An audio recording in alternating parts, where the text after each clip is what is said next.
Did anyone ever tell you the brutal truth about life after 80? Crossing into your 80s brings a quiet shift that few people talk about. Not the surface-level stuff like birthdays or slower mornings, but the deeper, often unspoken changes. It's a time filled with both wisdom and loss, presence and distance, deep peace and sometimes deep loneliness. And if you're not prepared for some of those shifts, they can catch you off guard, leaving you wondering, why didn't someone tell me? In this video, we're walking through 5 brutal realities of life after 80.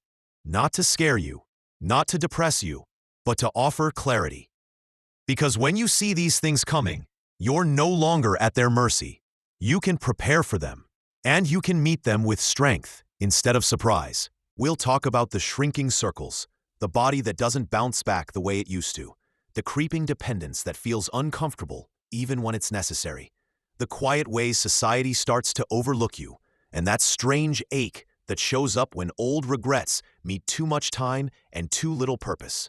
Stay with us until the end, because while some of these truths may feel heavy, they also open the door to something powerful: acceptance, resilience, and a chance to shape the final stretch of life with the kind of dignity no one else gets to define but you. Let's talk about what really happens after 80 and how you can walk through it with open eyes, steady hands, and your head held high. Reality number 1: a social circle that quietly disappears.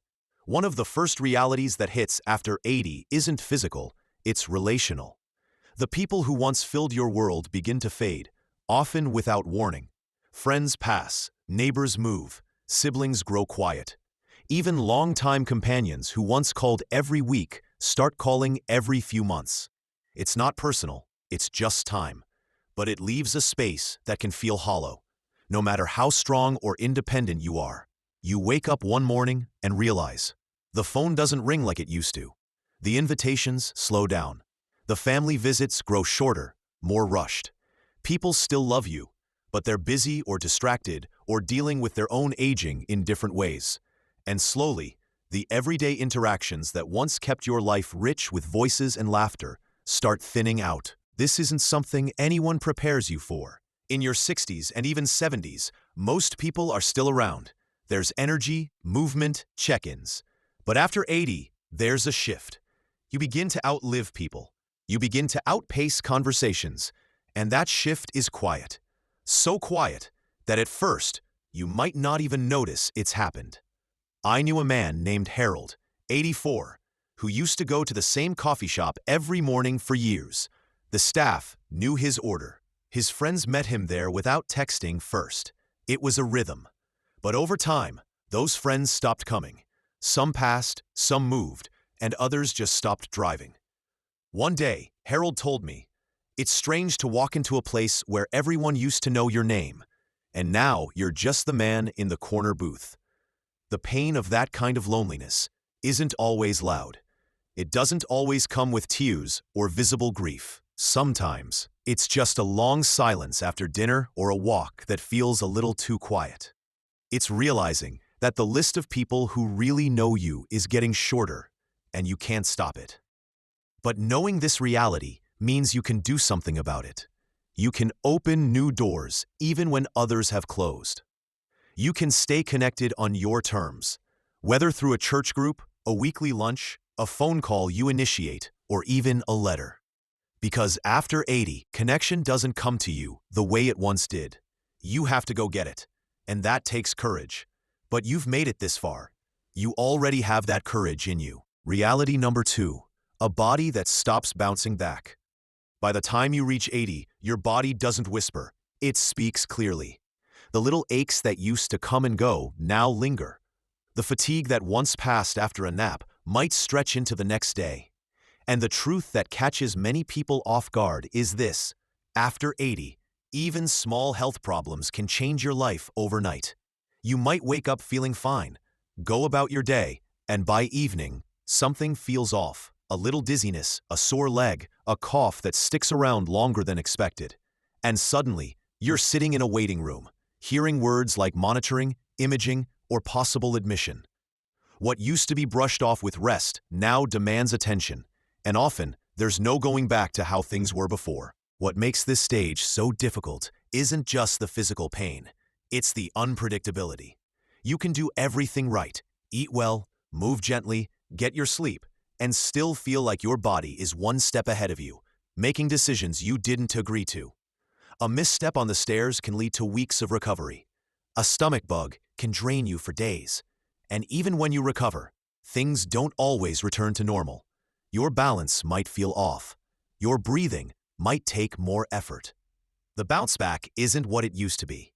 I once met a woman named Marjorie, 81, who was sharp, active, and proud of her independence. She loves tending her backyard garden, walking the neighborhood, staying engaged with her book club. But after a minor fall while trimming a rose bush, everything changed. It wasn't the injury, it was the aftermath. Weeks of rest turned into months of reduced strength. My confidence slipped. I thought I was just taking a break, she said, but my body treated it like a full stop. That's the part no one tells you. At 80, rest is not always restorative in the same way. It can turn into decline if you're not careful. And sometimes, even when you're careful, your body decides to slow down anyway. You realize you're not bouncing back. You're adapting forward. But here's the strength in knowing this. You start honoring your energy more wisely. You learn to pace yourself, not out of fear, but out of respect for what your body has carried you through. You treat health not as a guarantee, but as a daily practice, a sacred one. And when you do that, even if the bounce is gone, your footing becomes steadier. You walk slower, but more aware. You rest longer, but more intentionally. And you begin to see that even a slower body can still carry a strong spirit. Reality number 3, a growing need for help. No matter how independent you are, one of the hardest pills to swallow after 80 is this. You start needing help for things you used to do without thinking. It doesn't happen all at once. It creeps in, quietly, subtly, until one day you notice you're avoiding the high cabinets. You're holding on to the railing just a little tighter. You're hesitating before getting behind the wheel on a rainy day. And even though part of you still feels capable, another part knows some things aren't as easy anymore. What makes this reality difficult isn't just the physical shift, it's the emotional one. For those who've lived decades taking care of others, the thought of becoming the one who needs help can feel deeply uncomfortable. You may start feeling like a burden, or you may begin hiding what you can't do, skipping the grocery trip, not telling your kids you tripped, trying to fix the light bulb on your own, even though your shoulder's been hurting for weeks. The desire to stay independent doesn't go away. If anything, it grows stronger. But the truth is, independence after 80 looks different than it did at 60. It's not about doing everything alone. It's about knowing when to ask for help and being brave enough to accept it. I knew a man named Franklin, 85, who prided himself on doing everything himself. He had lived through war, raised 4 kids, built his own shed out back with nothing but spare wood and determination. But one winter, he slipped on his icy driveway. No broken bones, just bruised pride. He didn't tell anyone, but his daughter noticed something was different.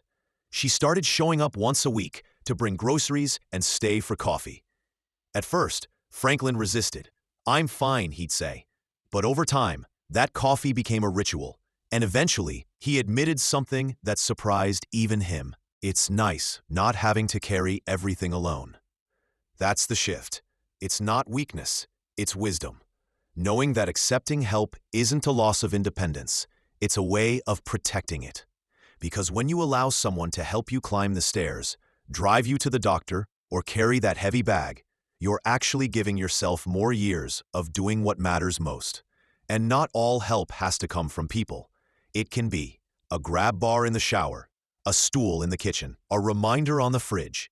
These little supports don't take away your dignity, they preserve it.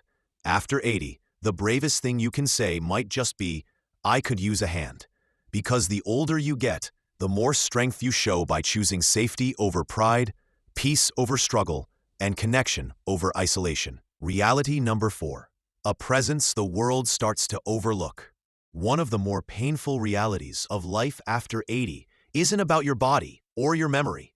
It's about your presence. Slowly, you begin to feel invisible. Not to the people who love you, maybe, but to the world at large. The cashier looks past you to the person behind you. The doctor talks to your adult child instead of you. The server at the restaurant assumes you can't hear or think or decide for yourself. It's subtle at first. Then it becomes more frequent. And even if you try to brush it off, it lands somewhere deep. Because no matter how old we are, we still want to be seen. And when you've lived a full life, worked, raised a family, made decisions, weathered storms, it's jarring to feel dismissed just because your skin has folded or your hair has grayed. What hurts more is that it's rarely meant with malice. It's just a fast world that forgets slow steps still carries stories. A society obsessed with youth that forgets the strength it took to reach this age. And unless you speak up, you risk shrinking, not because you've lost your voice, but because others stop listening. I remember a woman named Clara, 86, who volunteered at a local museum. One day, a visitor asked the staff a question she could have answered in her sleep. After all, she lived through that very decade of history. But the question skipped right over her. When I asked her how she felt, she just smiled and said, "I'm used to it." But there was sadness in that smile, the kind that comes from being seen as furniture instead of fire. But you are not furniture. You are not background.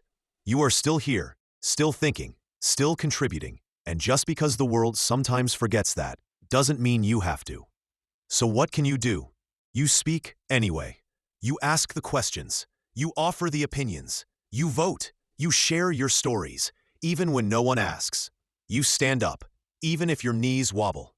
Because every time you claim your space in the room, you remind the world, and yourself, that you are not done yet. You are not invisible. You are a living library, a witness to time, a voice that still matters. And you don't have to shout to be heard. You just have to refuse to disappear. Reality number 5. A sense of regret if purpose isn't redefined. As you move deeper into your 80s, a strange quiet settles in, not just in your home or your schedule, but inside you. Life slows. The calendar isn't as full. And with that slowness comes space. Space to reflect, remember, replay. That can be beautiful. But if you're not careful, it can turn into something heavy. Not the loud, dramatic kind, but the quiet kind. The "I wish I'd spent more time with them" kind. The "why didn't I take that chance when I had it" kind. The kind that shows up when you have time, but not always the energy or freedom to do the things you once postponed. This isn't something people talk about much. We celebrate the wisdom of aging, the freedom of retirement, the joy of grandchildren, and all of that is real. But so is the lingering question that often goes unspoken. What now? If you've spent your whole life working, giving, running, raising, serving, and then it all stops, it can feel like your purpose is fading with it. I knew a man named Raymond, 88. He had been a teacher for over 40 years. After he retired, he felt proud, but also strangely hollow. "No one needs me anymore," he said once. But that wasn't true. He just hadn't yet found a new way to be needed. Because purpose doesn't retire, it changes shape. Maybe you don't build houses anymore, but you build confidence in your great-grandkids with your stories. Maybe you don't lead meetings, but you lead with presence when someone is grieving. Maybe you don't solve big problems, but you solve loneliness with a smile to a neighbor. The danger of regret isn't that you've made mistakes. We all have. It's that you sit in them too long without turning them into something meaningful. But when you redefine purpose, not as productivity, but as presence, you begin to realize that you still have so much to give. Not just to others, but to yourself. Because the most important work you'll do after 80 may not be for legacy or applause.